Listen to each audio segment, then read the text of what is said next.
अस्सलाम वालेकुम प्यारे बच्चों, आज की वीडियो में आपके साथ मैं शेयर करूंगा क्लास 11 इंग्लिश की 2025 की नई किताब, इसका चैप्टर नंबर 2 जो कि एक पोएम है, नज़म है, the cry of the children. प्यारे बच्चों, इस वीडियो में आपके लिए इस नज़म की एक्सरसाइज को कंप्लीट मैं सॉल्व करूंगा। इसके अलावा एक्सरसाइज के क्वेश्चन आंसर्स भी इस वीडियो में आपके साथ मैं शेयर करूंगा। जबकि प्यारे बच्चों, वाइल रीडिंग, प्री रीडिंग और समरी जो इस नज़म की होगी वो भी इस वीडियो में आपके साथ मैं शेयर करूंगा। चैप्टर नंबर 1 की वीडियो मैंने पहले से अपलोड कर दी अपने चैनल के ऊपर, प्लेलिस्ट में आपको वीडियो मिल जाएगी। आप हो सके तो इस वीडियो को भी जाकर देखें, उससे आपको बहुत ही फायदा होगा। तो प्यारे बच्चों, जैसे कि आप देख सकते हैं, यह प्री रीडिंग के 2 क्वेश्चंस, तो क्वेश्चन आंसर्स मैं आपके लिए सॉल्व कर दिए हैं। पहले सॉल्व की तरफ चलते हैं। Read the title of the poem and share your view about it. तो इसका आंसर नोट करना है प्यारे बच्चों। जैसे कि आप देख सकते हैं, the title of a poem gives us an idea of what it is about. It might suggest a feeling, a story, or an important message. If we read the title carefully, we can guess what the poem will talk about. इसके बाद प्यारे बच्चों, question number 2 आपका है जो pre reading का, why might children cry bitterly? तो इसका आंसर नोट करना प्यारे बच्चों। Children cry bitterly when they are sad, hurt, or scared. They might cry if they lose something important, feel lonely, or don't get what they want. Sometimes they cry because they don't know how to express their feelings in words. इस तरीके से प्यारे बच्चों, pre readings के जो 2 questions थे उसके answers मैंने आपके साथ शेयर कर दिए हैं। तो प्यारे बच्चों, जैसे कि आपको नजर आ रहा बुक के अंदर, ये वाइल रीडिंग का क्वेश्चन है, why are the children leaning against their mothers? तो इसका आंसर नोट करना प्यारे बच्चों। The children lean against their mothers because they feel safe, loved and comforted by them. Mothers provide warmth and protection when children are scared or tired. तो प्यारे बच्चों, इस poem का एक आपका जो लास्ट वाइल रीडिंग का क्वेश्चन है, आप देख सकते हैं, what does happy fatherland suggest in the poem? तो इसका आंसर नोट करना प्यारे बच्चों। Happy fatherland suggests a country that is peaceful, free and joyful. It may represent a nation where people live happily and feel proud of their homeland. तो प्यारे बच्चों, जैसे कि आप देख सकते हैं, ग्लोसरी आपके सामने है। यहाँ पोएम के जो इंपॉर्टेंट वर्ड्स हैं उनके मीनिंग इंग्लिश में काफी डिटेल में बताए गए हैं। तो मैंने आपके लिए काम करते हुए प्यारे बच्चों आसानी की है, वो ये कि जितने भी वर्ड्स ही आपको दिए गए इनके मीनिंग मैंने उर्दू में लिख दिए हैं ताकि आपको समझने में आसानी हो। तो चलते हैं प्यारे बच्चों वर्ड्स मीनिंग की तरफ। जैसे कि आप देख सकते हैं, सोरो का मतलब है गम, अफसोस, रंज करना। मीरोस का मतलब है सब्जाजात, सैराब जमीन। अपहरेंट का मतलब है नफरत अंगेज, सख्त, नागवार। नेक्स्ट वर्ड है प्यारे बच्चों वेरी का मतलब है थका, तंग करना, नाक में दम करना। नेक्स्ट वर्ड है ड्रेडी का है प्यारे बच्चों उदास, अफसुर्दा। जबकि लास्ट वर्ड आपका है बी वेल्डरिंग, जिसका मतलब परेशान होना, समझने में मुश्किल होना। इस तरीके से प्यारे बच्चों वर्ड्स मीनिंग भी मैंने आपके लिए आसान जो उर्दू में वो भी मैंने सोल्व कर दिए हैं। तो प्यारे बच्चों, जैसे कि आप देख सकते हैं, अगला सवाल आपका रीडिंग एंड क्रिटिकल थिंकिंग में कॉम्प्रीहेंशन में है। Answer the following questions. तो इस नज़म के क्वेश्चन आंसर स्टार्ट होते हैं। पहले सवाल की तरफ चलते हैं प्यारे बच्चों। जैसे कि आप देख सकते हैं, what figurative language is used in the poem? Example, metaphor, simile, personification. Provide examples and explain their effect. तो प्यारे बच्चों, ये आंसर नोट करें। जैसे कि आप देख सकते हैं, figurative language in the poem, the poet uses personification, metaphors and similes to express the suffering of children. Personification, the old hope is hardest to be lost. Hope is given human characteristics. Metaphor है प्यारे बच्चों, your old earth is very dreary, comparing the world to a sad and dull places. Simile आपका little Alice died last year. Her grave is shaped like a snowball, comparing a child's grave to a snowball to emphasize its small size and sadness. Question number 2 इस poem का प्यारे बच्चों, how does the poet use imagery to convey the children's sorrow? Cite specific lines to support your analysis. Imagery conveying the children's sorrow. तो answer note करना प्यारे बच्चों, the poet creates strong images to show the children's pain. For example, the lines, they are leaning their young heads against their mother and they cannot stop their tears. These paints are picture of helpless children crying even if their mother's arms showing their deep sorrow. इस तरीके से question number 2 भी आपका solve मैंने कर दिया है। Question number 3 इस नज़म का प्यारा क्वेश्चन नंबर 3 इस पोएम का आप देख सकते हैं, what is the implied message about societies treatment of children in the poem? How does the poet convey this view point? तो इसका आंसर नोट करना प्यारे बच्चों, the poem criticizes society for making children suffer. The poet shows the children who should be happy are instead working, crying, and dying young. The use of contrast between nature and children highlights this injustice. Question number 4 आपका इस point का para बच्चों, based on the context what do the children's pale faces and bare feet suggest about their experience, use interference to draw conclusions. तो इसका answer note करने para बच्चों, जैसे कि आप देख सकते हैं, the pale faces suggest sickness, malnutrition and sadness, while very feet show exhaustions from hard labor. This means that the children work too much and do not get proper care or rest. Question number 5 आपका para बच्चों, Question number 5 is nazam ka summarize the main themes of the poem in your own words using correct language, structure and translational devices. तो इसका answer note करने पर बच्चों, जैसे कि आप देख सकते हैं, child labour and suffering, injustice in society, तीसरा पॉइंट है loss of innocence, contrast between nature's beauty and human cruelty. Question number 6 की तरफ चलते हैं, जैसे कि आप देख सकते हैं, how do the poets descriptions of nature contrast with the children suffering. तो इसका आंसर नोट करने पर बच्चों, the poet describes young birds, lambs and fawns as happy and free, but children are sad and crying. This contrast shows that even animals are treated better than human children, highlighting the unfairness of society.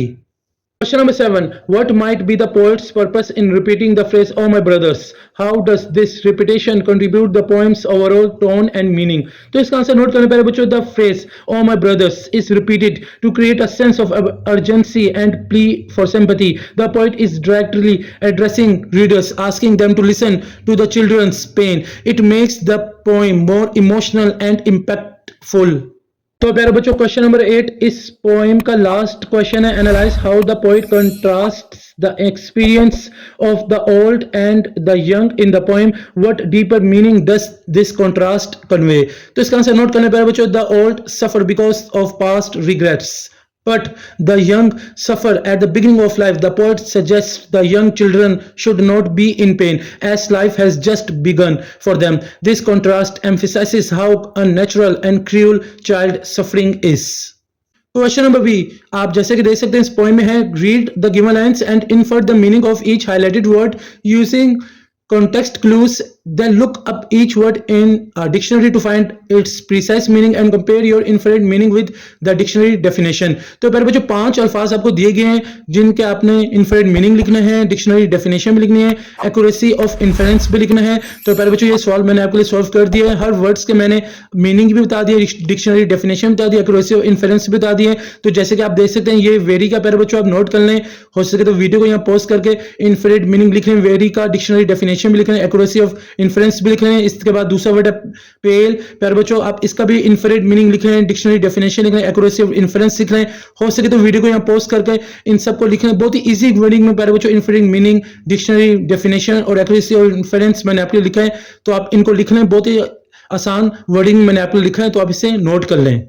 आपका तीसरा word है प्यारे बच्चों, इसका इन्फरेड meaning आपके सामने है, जैसे कि आप देख सकते हैं, डिक्शनरी डेफिनेशन भी आपके सामने है, एक्यूरेसी और इन्फरेंस प्यारे बच्चों आप नोट कर लें. ये बहुत ही आसान अल्फाजों में मैंने आपके लिए सवाल सोल्व किया है. वर्ड नंबर 4 ग्लैमर है, तो इसका भी इन्फरेड मीनिंग आप नोट कर लें, डिक्शनरी डेफिनेशन भी नोट कर लें, एक्यूरेसी और इन्फरेंस भी नोट कर लें. हो सके तो वीडियो को पॉज करके इन सारे वर्ड्स के प्यारे बच्चों इन्फरेड मीनिंग, डिक्शनरी डेफिनेशन, एक्यूरेसी और इन्फरेंस आप नोट कर लें. बहुत ही आसान अल्फाजों में मैंने आपके लिए सवाल को सोल्व किया है. तो प्यारे बच्चों, लास्ट वर्ड आपका है ड्राइरी. तो इसका इन्फरेड मीनिंग आपके सामने ग्लूमी है, सैड और लैकिंग एक्साइटमेंट है. डिक्शनरी डेफिनेशन है dull, bleak and depressing. Accuracy of inference है very accurate as both meaning suggest something depressing or unexciting. तो प्यारे बच्चों, इस तरीके से जो सवाल था मैंने आपके लिए सॉल्व कर दिए, जिसमें मैंने आपको बताया इन्फरेंट मीनिंग क्या है, डिक्शनरी डेफिनेशन क्या है, एक्यूरेसी ऑफ इन्फरेंस क्या थे. 5 वर्ड्स आपको दिए गए थे, ये सवाल आपके लिए मैंने सॉल्व कर दिया है. तो प्यारे बच्चों, अभी जो मैंने आपके साथ क्वेश्चन नंबर बी शेयर किया है, इसके साथ में आपको डेफिनेशन नजर आ रही होगी. ये डेफिनेशंस तो मैं आपको अभी थोड़ी देर बाद इसको समझाऊंगा, आपको मैं इंग्लिश में पढ़कर भी बताऊंगा और उर्दू में समझाऊंगा हर डेफिनेशन को. मगर उससे पहले प्यारे बच्चों समरी की तरफ चलते हैं, जो कि एक नज़म की है. इसी नज़म की प्यारे बच्चों the cry of the children की, जो मैंने आपके लिए बहुत ही आसान अल्फाजों में लिखे हैं. तो बगैर टाइम वेस्ट के प्यारे बच्चों समरी की तरफ चलते हैं. समरी आपकी इस तरह है, the poem the cry of the children talks about the suffering of young children who are forced to work instead of enjoying their childhood, while animals like lambs, birds, and fawns are free and happy. The children are crying in sadness. The poet says that it is a normal for old people to feel sorrow because they have lost many times many things in life, but it is very painful to see children suffering at such a young age. The children feel tired and weak even though they have just started their lives. They say that life is very hard for them and their only rest seems to be in the grave. The poem also mentions a little girl named Alice who died young, showing that many children die before their time due to harsh conditions. Harsh conditions. The poem asks people to listen to the suffering of children and to help them. It is a powerful message against child labour and injustice. तो प्यारे बच्चों, ये थी summary इस poem की, नज़म की, जो कि मैंने आपके साथ शेयर कर दी है। उम्मीद करता हूं आपने इसे नोट कर लिया होगा। तो प्यारे बच्चों, कुछ देर पहले हमने क्वेश्चन नंबर बी को सॉल्व किया था। उसके पास में आपको एक बॉक्स नजर आ रहा होगा, जैसे कि उसमें प्यारे बच्चों आपको ग्रामर की कुछ डेफिनेशन नजर आ रही होगी, सिमिलर, पर्सनिफिकेशन, मेटाफोर। तो प्यारे बच्चों, अब मैं वो डेफिनेशंस को इंग्लिश में पढ़ूंगा और आपको उर्दू में समझाऊंगा अभी, क्योंकि बोर्ड के पेपर में प्यारे बच्चों आपके ग्रामर से रिलेटेड आपकी डेफिनेशंस जो है, इनसे मुतालिक आपके एमसीक्यूज पूछे जा सकते हैं। तो आपको डेफिनेशन को अच्छी तरीके से समझना होगा। तो प्यारे बच्चों, आपने डेफिनेशन गौर से सुनना है, मैं उर्दू में आपको समझाऊंगा। सिमिलर की तरफ चलते हैं। Similar compares two different things using the words like or as. For example, her smile was as bright as the sun. It helps to show how one thing is similar to another.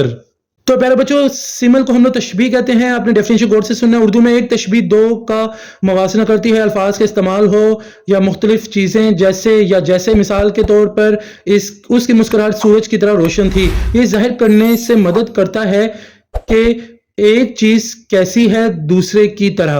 तो प्यारे बच्चों, ये थी simile की definition. अब चलते हैं अगली डेफिनेशन की तरफ। आपके बुक में जो सिमिल के बाद नेक्स्ट डेफिनेशन मेटाफोर की है। Metaphor is also compares two different things but does not directly without using like or as. For example, he is a shining star.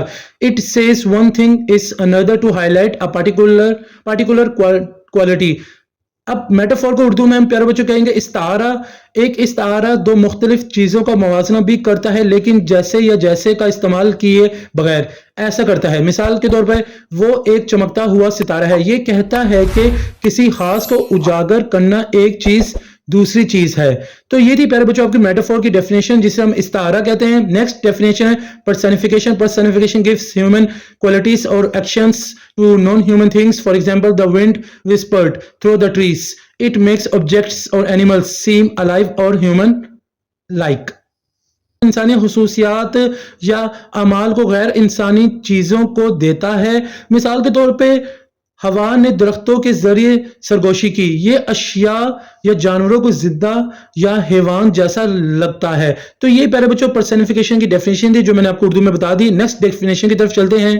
तो प्यारे बच्चों, अगली डेफिनेशन जो आपकी ग्रामर में बुक में मेंशन है वो है imagery uses descriptive language to create vivid pictures in the reader's mind. It appeals to senses, sight, sound, smell, taste, touch, to help the reader imagine what's happening in the story or poem. For example, the golden leaves crunched underfoot as the crisp autumn air filled in the park. तो इसकी definition Urdu में आप समझ रहे हैं प्यारे बच्चों, सुन लें गौर से। इमेजरी में वाज़ेह तस्वीरें बनाने के लिए वज़ाती जुबान इस्तेमाल होती है। कारी का दिमाग ये हवास को अपील करता है कि नज़र, आवाज़, बो, जायका, टच, कारी को ये तस्वर करने में मदद करने के लिए कि कहानी या नज़म में क्या हो रहा है। मिसाल के तौर पे सुनहरी पत्ते पैरों में तले कुचले जाते हैं क्योंकि खज़ां के करकरा हवा पार्क में फिर जाती है। तो प्यारे बच्चों, ये थी इमेजरी की डेफिनेशन, जो कि मैं उर्दू में आपको समझा दी। नेक्स्ट डेफिनेशन की तरफ चलते हैं। लास्ट डेफिनेशन जो आपकी ग्रामर की बुक में मेंशन है वो है irony occurs when there is a contrast between what is expected to happen and what actually happens, often with a surprising or humorous twist. For example, a fire station burning down is ironic because of you wouldn't expect a place dedicated to stopping fires to catch fire itself. तो इसकी definition आप गौर से सुनना प्यारे बच्चों। सितम ज़र्फी उस वक्त होती है, आयरनी को हम लोग कहेंगे प्यारे बच्चों सितम ज़र्फी उस वक्त होती है जब होने की तवक्को की जाती है, और असल में क्या होता है ऐसे होता है अक्सर हैरत अंगेज या मज़ाहिया मोड़ के साथ।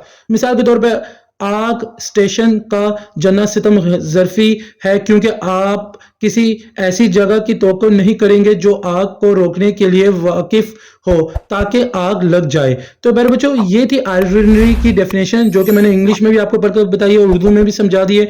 उम्मीद करता हूँ आपने ये सारी डेफिनेशन जो कि ग्रामर की थी समझी होगी, गौर से सुनी होगी, क्योंकि बोर्ड के पेपर में आपकी जो डेफिनेशन है इससे मुतालिक एमसीक्यूज पूछे जा सकते हैं। तो प्यारे बच्चों, जैसे कि आपके पोएम में ये सवाल भी एक मेंशन है, सी वाला, match the column A with the relevant literary devices in column B. तो प्यारे बच्चों, कॉलम ए और कॉलम बी आपको नजर आ रहा होगा। जैसे कॉलम ए में in the country of the free, ये दूसरा आपका मैच द कॉलम में है। पांचवा है word the little Alice died last year, her grave is shapen like a snowball in the rime. तो प्यारे बच्चों, कॉलम बी में आपको ग्रामर के जो मैंने आपको डेफिनेशन अभी समझाए वो हैं ऑप्शंस में आयरनरी, पर्सनिफिकेशन, मेटाफोर, सिंबल, इमेजरी। तो प्यारे बच्चों, आपने इस मैच द कॉलम को सही करना है, ए वाले कॉलम को बी से मैच करना है। ये सवाल भी मैंने आपको सॉल्व कर दिया है। तो प्यारे बच्चों, ये है आपके मैच द कॉलम का आंसर। पहला जो सेंटेंस है, the young lambs are bleating in the meadows, the young birds are tripping in the nest. तो इसका आपने मिला देना, मैच कर देना प्यारे बच्चों इमेजरी से। नेक्स्ट है in the country of the free, इसको आयरनी से आपने मिला देना। तीसरा the old man may weep for his tomorrow which is lost in long ago, ये है मेटाफोर है प्यारे बच्चों। फोर है आपका, for the man's grief abhorrent draws and presses down the checks of in fancy. तो प्यारे बच्चों, पर्सनिफिकेशन है, आपने इसे मैच कर देना है। लास्ट है आपका little Alice died last year, her grave is shapen like a snowball in the rime. तो आपने प्यारे बच्चों इस वाले को आपने सेंटेंस को मैच कर देना है, मिला देना है सिमल से। इस तरीके से मैच द कॉलम वाला सवाल भी मैंने आपके लिए सॉल्व कर दिया है। तो प्यारे बच्चों, जैसे कि आप ये सवाल को देख सकते हैं, डी वाला सवाल है match the euphemism in column A with its more direct meaning in column B. तो प्यारे बच्चों, कॉलम ए में आपको यूफेमिज्म्स दिए गए हैं, कॉलम बी में आपको डायरेक्ट मीनिंग्स दिए गए हैं। 8 वर्ड्स आपको दिए गए हैं टोटल, जैसे कि आप देख सकते हैं। पहला वर्ड है पास्ट अवे, दूसरा लेट गो, तीसरा सीनियर सिटीजन, सातवां है इन अ बेटर प्लेस, आठवां है डिफरेंटली एबल्ड। कॉलम बी की तरफ चलते हैं, poor, used, died, reducing the workforce, disabled. तो आपने इनको मैच करना। तो प्यारे बच्चों, ये सवाल भी मैंने आपके सॉल्व कर दी। जैसे कि आप देख सकते हैं, पहले का आंसर है पास्ट वे को आपने मैच कर देना, डाइट से। दूसरे का है लेट गो को आपने मैच कर देना डी से, फाइड से। तीसरा सीनियर सिटीजन को आपने ई वाले ऑप्शन से, एडल्टली पर्सन से मैच कर देना है। पांचवा प्री ओन्ड को आपने प्यारे बच्चों आपने मैच कर देना यूज्ड से। लास्ट वाला जो वर्ड है डिफरेंटली एबल्ड को आपने एच वाले ऑप्शन से मैच कर देना, डिसेबल्ड से।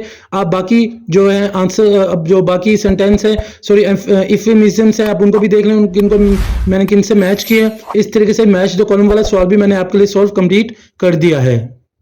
क्वेश्चन नंबर एफ आपकी बुक में प्यारे बच्चों, read the sentence below and underline the compound preposition. 4 sentences आपको नजर आ रहे हैं प्यारे बच्चों, जैसे कि आपने अंडरलाइन करना कंपाउंड प्रेपोजिशन को। पहला सेंटेंस है the gift was sent on behalf of the entire class. तीसरा सेंटेंस है प्यारे बच्चों आपका, she spoke in favour of the new policy. दूसरा सेंटेंस है the concert was cancelled due to weather. चौथा सेंटेंस है the book is in front of the lamp. तो प्यारे बच्चों, अब जैसे कि आप देख सकते हैं, ये आंसर्स मैंने आपके लिए सॉल्व कर दिया है, अंडरलाइन मैंने कर दिया है। पहले वाले सेंटेंस में आपने ऑन बिहाफ ऑफ को अंडरलाइन कर देना, दूसरे वाले में प्यारे बच्चों आपने ड्यू टू को अंडरलाइन कर देना, तीसरे वाले में इन फेवर ऑफ को अंडरलाइन कर देना है, जबकि फोर्थ वाले में सेंटेंस में आपने इन फ्रंट ऑफ को आपने अंडरलाइन कर देना है। ये कंपाउंड प्रेपोजिशन है। इस तरीके से ये जो एफ वाला सवाल है मैंने आपके लिए कंपाउंड प्रेपोजिशन वाला सॉल्व कर दिया है। जी वाला सवाल आपके सामने प्यारे बच्चों, fill in the blanks with appropriate compound preposition. तो प्यारे बच्चों, आपको 4 फिल इन द ब्लैंक्स दिए गए, आपने इनमें कंपाउंड प्रेपोजिशन ब्लैंक्स में लगाना है। तो पहला जो आपका फिल इन द ब्लैंक्स है, the meeting was scheduled dash everyone's availability. तीसरा दे एक्टेड डैश इंस्ट्रक्शंस। चौथा है the ceremony took place dash of the school. तो इनके आंसर नोट करने प्यारे बच्चों, जैसे कि आपको नजर आइए इनके आंसर्स हैं। पहले का आंसर है इन अकॉर्डेंस विद, दूसरे का आंसर विद रिगार्ड टू, तीसरे का आंसर है इन अकॉर्डेंस विद, चौथे का आंसर है प्यारे बच्चों इन फ्रंट ऑफ। इस तरीके से fill in the blanks with the appropriate compound preposition वाला सवाल भी मैंने आपके लिए सॉल्व कर दिया है। क्वेश्चन नंबर एच आपके सामने, use the following compound preposition to write your own sentences in notebook. तो 4 आपको कंपाउंड प्रेपोजिशन दिए गए, in contrast to, in spite to, in regard to, with reference to. आपने इनको सेंटेंसेस में इस्तेमाल करना है। तो प्यारे बच्चों, जैसे कि आप देख सकते हैं, ये सॉल्व भी मैंने आपके लिए सॉल्व कर दिया है। इन कॉन्ट्रास्ट का सेंटेंस आप नोट कर लें, in contrast his brother. John prefers reading over sports. इसके बाद प्यारे बच्चों दूसरा sentence, in spite of heavy rain they continued playing football. तीसरे सेंटेंस में आप नोट कर लें। चौथा सेंटेंस है with reference to your email we have processed your refund. इस तरीके से प्यारे बच्चों सेंटेंस जो है कंपाउंड प्रपोजिशन वाले सेंटेंसेस वाला सवाल भी मैंने आपके लिए सॉल्व कर दिया है। राइटिंग स्किल की तरफ चलते हैं प्यारे बच्चों। ये बी वाला सवाल है, read the provided poem and paraphrase it in your own words. Original poem में प्यारे बच्चों stars twinkle high in the night skies guiding travelers who pass by, a silent map for those who roam, leading them safely back home। अब इसके paraphrase करनी प्यारे बच्चों, जैसे कि आप ये देख सकते हैं, ये मैंने पैराफ्रेज आपके लिए कर दी है। आप इसे नोट कर लें, हो सके तो वीडियो को यहाँ पॉज करके इस पैराफ्रेज को लिख दे। बहुत ही आसान अल्फाजों में मैंने आपके लिए पैराफ्रेज कर दिया है। इस तरीके से राइटिंग स्किल वाला सवाल भी मैंने आपके लिए सॉल्व कर दिया है। तो प्यारे बच्चों राइटिंग स्किल का सी वाला सवाल जो कि इस पोएम का लास्ट सवाल होगा, इस वीडियो का लास्ट सवाल होगा जो आपके लिए मैं सॉल्व करूंगा। Read the following poem and right 2-3 sentences objective summary in your own notebooks. Original poem में प्यारे बच्चों the wind whispered through the trees, a gentle song carried on the breeze, it tells a place far and wide and secret that the world में hide. अब इसकी summary प्यारे बच्चों आपने note करनी, जैसे कि अभी देख सकते हैं मैंने आपके समरी लिख दी है, आप समरी को नोट कर लें। The poem describes how the wind carries sounds and stories, sharing mysterious and distant places. It suggests the nature holds hidden secrets carried gently through the air। इस तरीके से प्यारे बच्चों ये सी वाला सवाल भी मैंने आपके लिए सॉल्व कर दिया है, जो कि लास्ट क्वेश्चन था इस चैप्टर का। तो प्यारे बच्चों उम्मीद करता हूं आपने कंप्लीट एक्सरसाइज जो मैंने आपके लिए सॉल्व किया, आपने इसको बहुत ही गौर से सुना होगा, समझा होगा और नोट भी कर लिया होगा। इसके अलावा एक्सरसाइज के question answers, while reading, pre reading के क्वेश्चन आंसर्स भी आपने नोट कर लिए होंगे। इसके अलावा समरी जो कि इस पोएम की थी, वो जो कि मैंने बहुत ही आसान अल्फाजों में आपने लिखी है, आपने उसे भी नोट कर लिया होगा। और मैं ये भी उम्मीद करता हूं कि आपको आज की वीडियो बहुत ही पसंद आएगी। अगर आपको आज की वीडियो पसंद आई तो आप इसे लाइक करें, मेरे चैनल को सब्सक्राइब करें, हो सके इस वीडियो को ज्यादा से ज्यादा अपने दोस्तों के साथ शेयर भी कर दें ताकि सबका फायदा हो जाए। मुझे सर हसन शबीर को इजाजत दें, अपनी दुआ में मुझे याद रखिएगा। जज़ाकल्लाह।